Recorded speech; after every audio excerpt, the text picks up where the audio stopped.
वाघोलीतील दुबेनगर ते केसनंद रोड रस्त्याच्या कामाला विलंब. नागरिक झाले आक्रमक. सूचना देऊनही प्रत्यक्ष कामाला सुरुवात नाही. नागरिकांनी रस्ता रोखून पीडब्ल्यूडी अधिकाऱ्यांचा केला निषेध.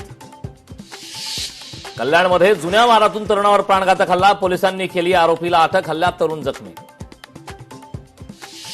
वर्ध्यात मोकाट कुत्र्यांचा धुमाकूळ. 2 दिवसात 59 जणांना घेतला चावा. नागरिकांमध्ये भीतीचं वातावरण. बंदीनंतर देवगडमध्ये मासेमारी हंगामाला सुरुवात. मच्छीमार बांधवांमध्ये मोठा उत्साह. हिरवा झेंडा दाखवून मासेमारी नौका समुद्रात रवाना. ठाकरे सेनेचा उद्या नाशिकमध्ये मोर्चा. संजय राऊत नाशिकमध्ये दाखल. उद्याच्या मोर्चामध्ये सहभागी होण्याचं नाशिककरांना केलं आवाहन.